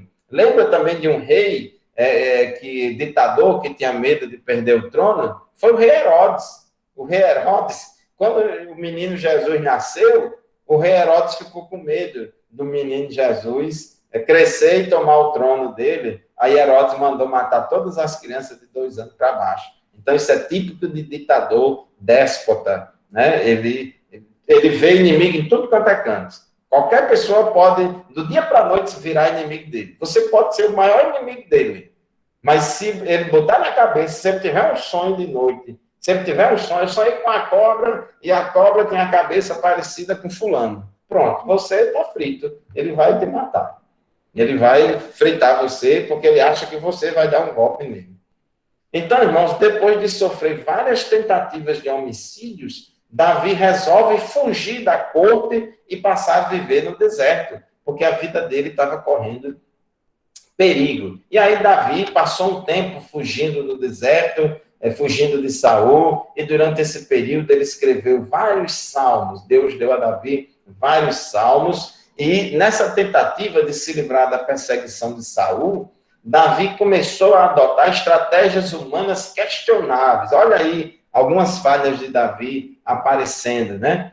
Ele, por exemplo, chegou lá na cidade de Nob, lá junto ao sacerdote Aimeleque, e mentiu, contando uma outra conversa para poder receber o auxílio dele, né? Ele depois fugiu para a cidade de Gate, lá na terra dos filisteus. Olha aí, irmãos, naquela época, os filisteus era o inimigo número 1 de Israel, era esse país lá dos filisteus. Era o inimigo número 1 de Israel. Davi foge para onde? Davi foge justamente para lá, para a terra dos filisteus, e quando chegou lá, ele se fez de doido para melhor passar. Já leram isso aqui? Leia depois, ó. 1 Samuel, capítulo 21, versículo 10 a 15. Porque quando ele chega lá nos filisteus, aí os filisteus ficaram desconfiados. Que história é essa? Você, lá de Israel, né, matou Golias, e agora tá com essa conversa que passou para o nosso lado, né? E os filisteus ficou desconfiado. Não, esmola grande até certo desconfia.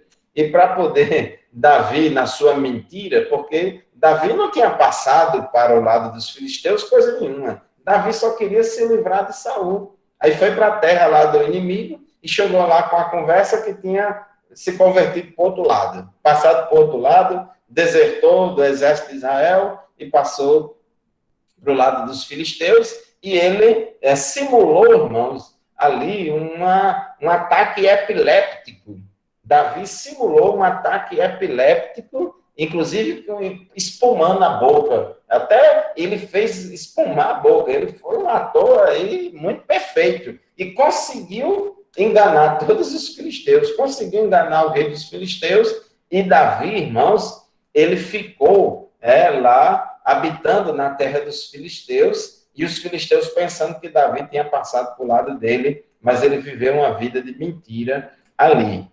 Depois, fugindo de Gate, Davi chegou à caverna de Adulão, onde se agregaram a ele os membros da sua família e mais de 400 homens que se achavam endividados, homens com espírito desgostoso e que se achavam em aperto. Então, Davi constituiu um bando, Davi formou um exército com os seus parentes e mais de 400 homens, que estavam desgostosos com o reinado de Davi, de Saul. Então, ali, Davi já não era só um, já era um bando de mais de 400 pessoas. E em sua perseguição a Davi, Saul o buscava todos os dias, porém Deus não o entregou na sua mão. Observe aí, irmãos, Davi tinha recebido a promessa de Deus de assumir o trono, e o que é que está acontecendo agora na vida de Davi? Perseguição, teve que fugir, estava na terra dos filisteus e sendo procurado como uma caça. Saul procurando ele, querendo matá-lo. Então, é uma coisa tremenda. Se o cabo não tiver convicção da chamada, vai dizer que não foi Deus que chamou ele.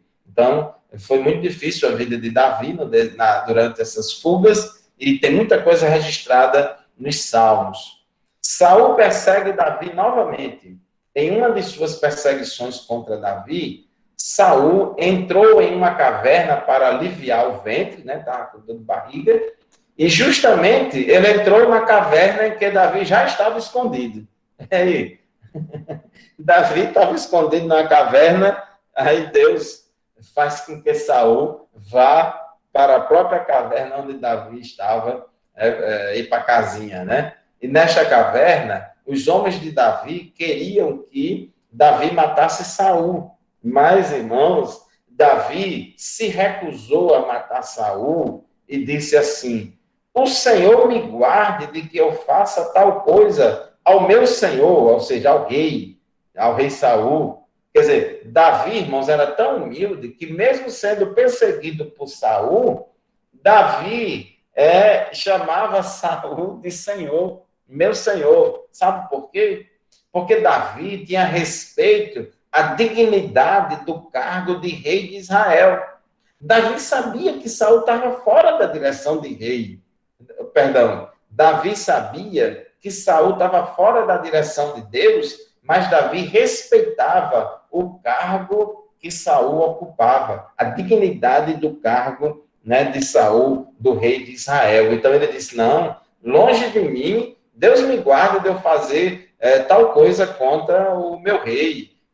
Ao ungido do Senhor, ungido do Senhor, ou seja, é aquele que Deus estabeleceu. Estendendo eu a minha mão contra ele, pois é o ungido do Senhor. Então ele disse: eu não vou matar aquela pessoa que Deus colocou no trono. Então o mesmo Deus que coloca é o mesmo que tira. E se Deus me consagrou, me ungiu o rei, no tempo certo vai acontecer. Eu tenho chamada de Deus, se não é hoje, é amanhã. Mas eu não vou sujar minhas mãos para chegar ao poder. Eu não vou sujar as minhas mãos de sangue para conseguir o cargo, que Deus já falou que ia me dar. Então, essa era a visão de Davi. Nesse episódio, Davi cortou uma parte da roupa de Saul como evidência do seu ato de misericórdia com relação a esse rei mau. Ao levantar e ver um pedaço do seu manto nas mãos de Davi, Saul se envergonhou profundamente do seu ato e voltou para casa. Então, aqui, irmãos, é aquele versículo que a Bíblia diz: amontoarás brasa de fogo sobre a sua cabeça. Se teu inimigo tiver fome, dá-lhe de comer. Se teu inimigo tiver sede, dá-lhe de beber. Porque você fazendo isso, vai amontoar brasa de fogo sobre a sua cabeça. Em outras palavras, isso significa o quê? Vai deixar ele com a consciência ardendo. Saul persegue Davi pela terceira vez. Noutra ocasião, Deus fez com que os soldados de Saul dormissem profundamente e não notassem a presença de Davi.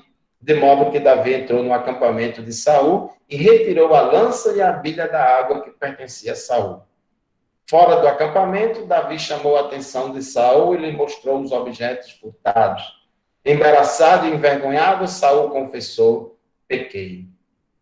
Davi, irmãos, nunca teve intenção de matar Saul. Por várias ocasiões como essa, Davi teve a oportunidade de matar Saul. Mesmo o ministério lá de Davi, o exército de Davi, dizendo: mata Saul e assuma logo o trono, não sei o quê. Davi, ele não fez isso. Davi, irmãos, queria seguir a vontade de Deus, tudo direitinho. Davi não fez coisa errada, não andou por linhas tortas para poder ir para o caminho certo, não. Então, isso é importante. Infelizmente, essa confissão de Saul, dizendo pequei, foi uma confissão meramente emocional. Saul proferiu a palavra pequei mais do que qualquer outro homem na Bíblia.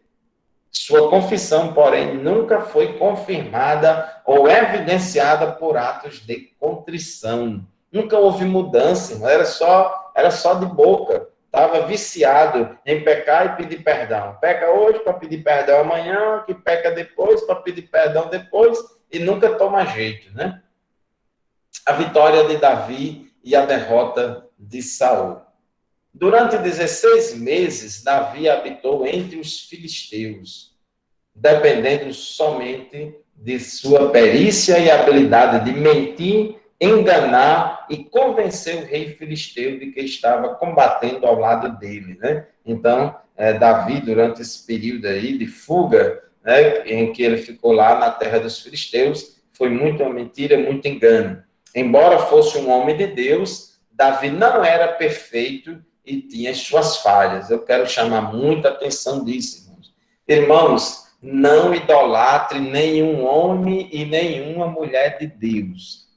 Quem quer que seja, pode ser seu pai, a sua mãe, pode ser o seu pastor, seja lá quem for, todo mundo é falho. A Bíblia diz que todo mundo é falho, não há homem que não peque.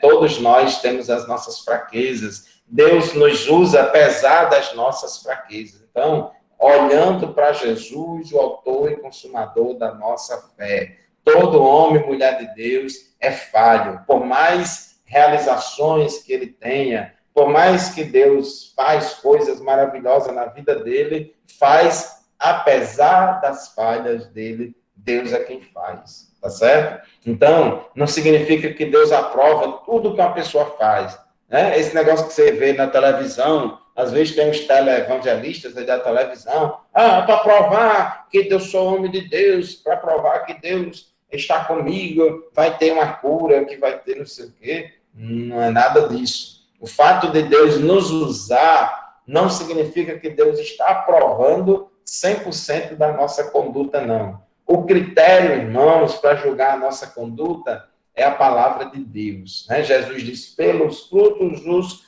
conhecereis, e não pelos dons. A diferença entre Davi e Saul era que Davi reconhecia ser pecador e nunca tentou justificar-se e nem desculpar-se. Sempre se arrependia sinceramente e confessava o seu pecado. Ao contrário de Saul, que era um enrolão.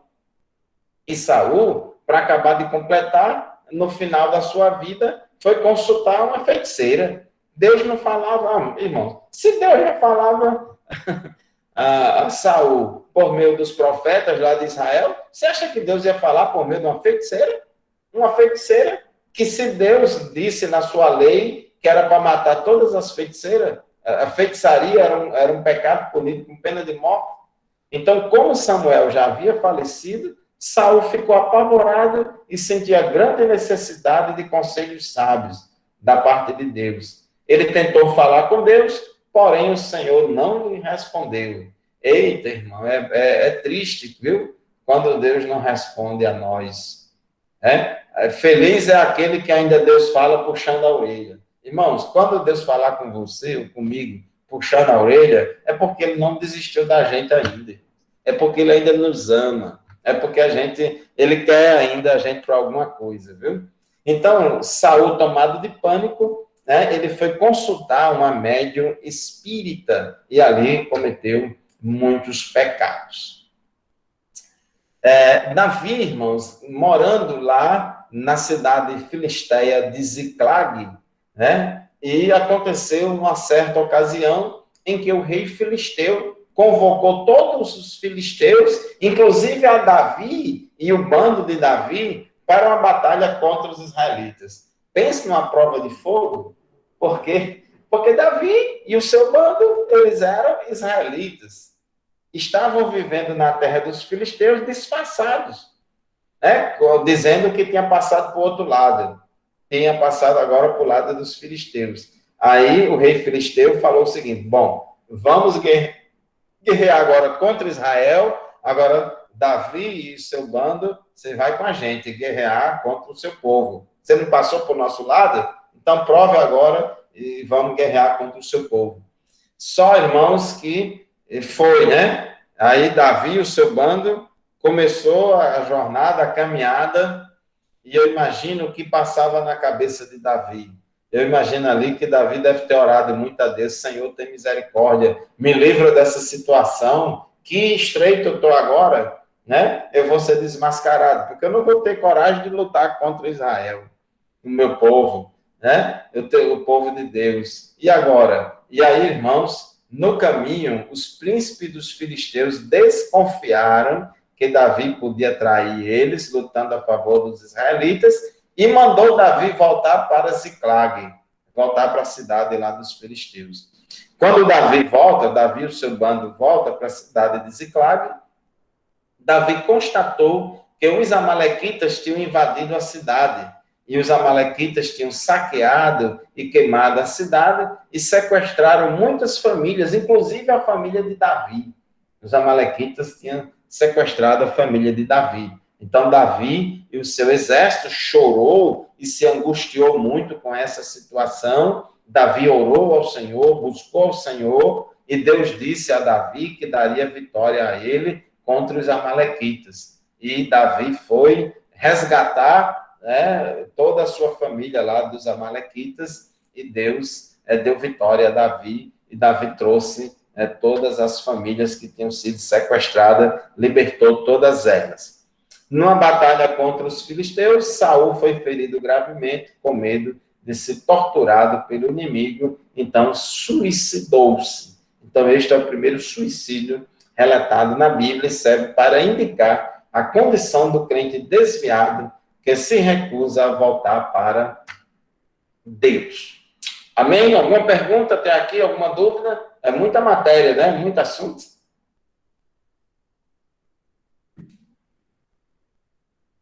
Que horas são? 12h17. Eita, 4h17.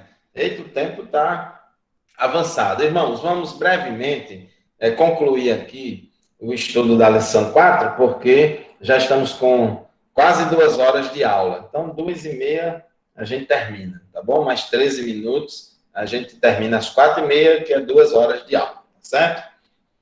Bom, lição de número 4, o Reino Unido de Davi, 2 Samuel e 1 Crônicas. Você encontra informações sobre o reinado de Davi nesses 2 livros. Como a gente já falou muita coisa de Davi, então agora vai ser bem mais rápido, vai ser mais tranquilo, rapidinho termina. Após a morte de Saul, o reino de Israel ficou meio dividido por algum tempo. E quando Saul morre, o filho dele, Isbosete, ele assumiu o trono e reinava em quase todo Israel, mas não reinava sobre a tribo de Judá. A tribo de Judá se recusou a aceitar o reinado de Isbosete, e a tribo de Judá se submeteu ao reinado de Davi. Então, irmãos, com a morte de Saul, Davi começou a reinar em Judá, lá na cidade de Hebrom. Hebrom é uma cidade que fica ao sul de Jerusalém, fica perto de Jerusalém, ao sul, Hebrom. Hoje é uma cidade de controle palestino. E Isbosete, filho de Saul, estava reinando em Jerusalém e reinava sobre todo o país. E houve, irmãos, guerra, houve batalha, houve toda aquela dificuldade entre a casa de Saul e a casa de Davi, entre Isbosete, né, e Davi. Houve toda aquela peleja, mas Deus ia dando vitória a Davi. Davi ia se fortalecendo porque Davi foi o escolhido por Deus, foi o chamado de Deus para governar Israel. Aqui nós temos uma pequena cronologia dos fatos, que é interessante a gente prestar atenção a isso. Primeiro, quando Davi foi ungido rei por Samuel, ele tinha apenas 25 anos. 25 anos. E aqui, irmãos, eu quero chamar a atenção. Tem muita gente que tem preconceito contra o obreiro novo. Acha que todo obreiro tem que ser de cabelo branco, né? E não é bem assim. A história bíblica, não somente do Velho Testamento, mas também do Novo Testamento, a gente vê Deus levantando muitos jovens obreiros, né, homens de Deus, para fazer a obra de Deus, né? Então, Davi foi ungido rei com 25 anos de idade. Davi tinha 30 anos quando começou a reinar em Hebrom. Observe, irmãos, que da unção de Davi, até ele começar a reinar só sobre uma tribo lá em Hebrom, demorou 5 anos. Foi 5 anos, irmão, de fuga no deserto, perseguição, né, de Saul perseguindo Davi, 5 anos de luta, até Davi começar a reinar lá em Hebrom. Ele reinou em Hebrom durante 7 anos e meio, né? Ele reinou sobre a tribo de Judá, na cidade de Hebrom. A cidade de Hebrom ficava dentro da tribo de Judá, como também a cidade de Jerusalém ficava dentro da tribo de Judá. Então, ele reinou inicialmente em Hebrom durante 7 anos e meio. Depois, ele conseguiu se firmar no trono, e a casa de Saul, os descendentes de Saul, perderam, né? E aí, depois, Davi reina sobre todo Israel na cidade de Jerusalém durante 33 anos, né? Então, Davi, ele reinou exatamente 40 anos e meio, né, lá em Israel, sendo que desses 40 anos e meio, 7 anos e meio iniciais em Hebrom, somente sobre a tribo de Judá, e 33 anos reinando completamente sobre todo o país.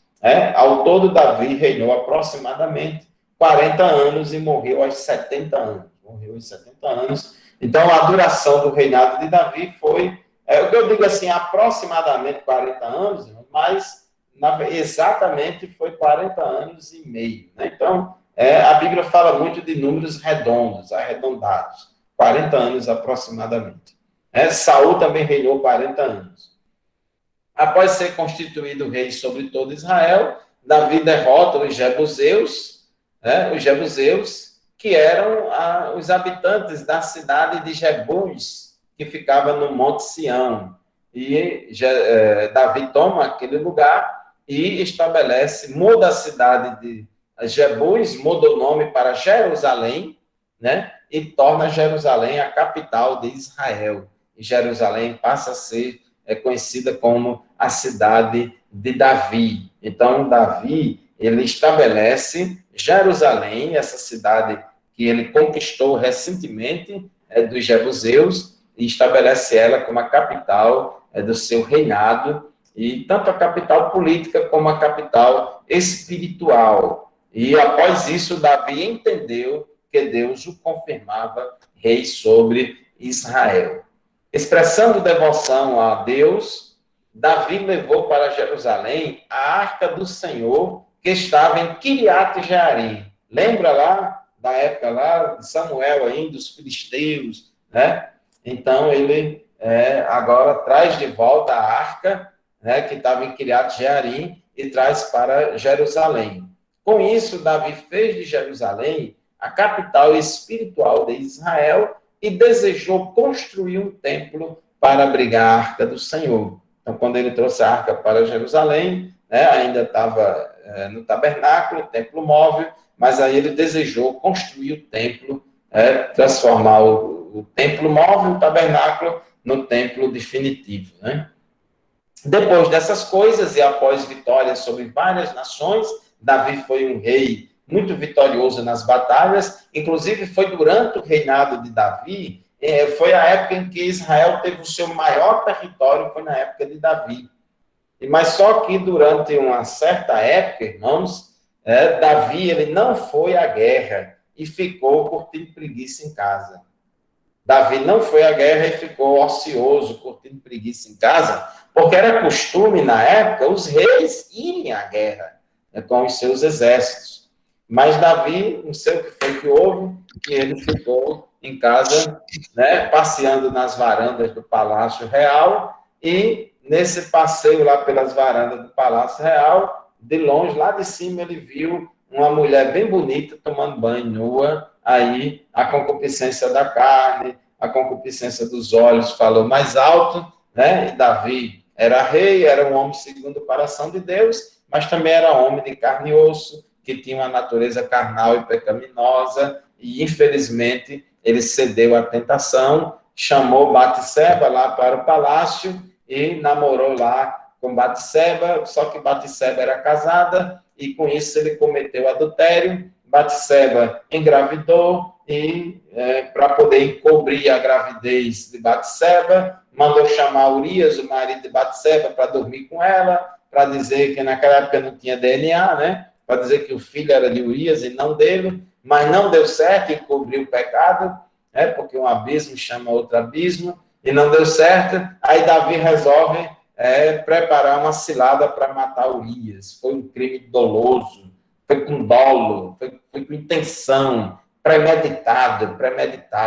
Imagina aí, irmão, um homem de Deus que pulou e dançou quando a arca do Senhor chegou em Jerusalém. A arca do Senhor chegou em Jerusalém, Davi pulou, dançou na presença de Deus. Pensa no fogo. E aí foi fogo mesmo, foi bênção de Deus mesmo. Mas nem por isso significa que Davi era imune ao pecado, que era imune à falha, não. Ele cometeu um pecado grave de adultério, que podia ser punido com a pena de morte, e para encobrir o adultério, ele cometeu um homicídio doloso, não foi culposo, não, foi doloso, que era também outro pecado passível de pena de morte.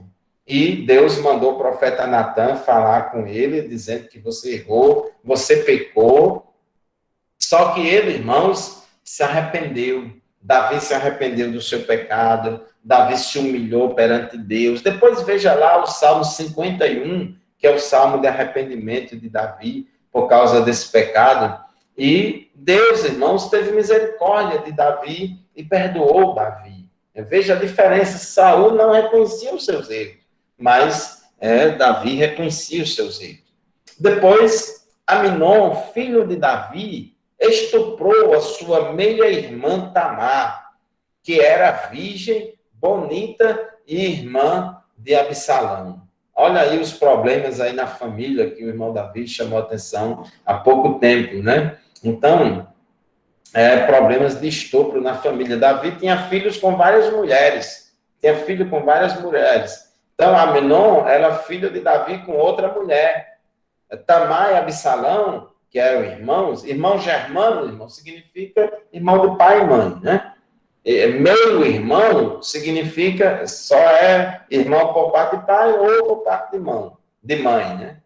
Aí, esse Aminon cresceu os olhos contra a sua irmã Tamar, a sua meia-irmã Tamar, e Tamar, bonita, não sei o quê, e aí Aminon pegou ela à força e estuprou ela, queria casar com ela, e isso deixou Absalão muito chateado, muito revoltado com isso. Davi não puniu Aminon como deveria punir. Isso aumentou cada vez mais a revolta de Absalão, e 2 anos depois, Absalão se vingou de Aminon e mandou matar Aminon, quando este estava embriagado. Então, quando o rei ou o pai não faz as coisas certas, não executa a justiça, cria revolta, né? Cria sentimento de injustiça, de vingança, de revolta nas pessoas, e vai destruindo a família, irmãos, vai destruindo a família. Como se não bastasse os diversos problemas familiares enfrentados por Davi, Absalão se rebelou contra seu pai para tomá-lo rei.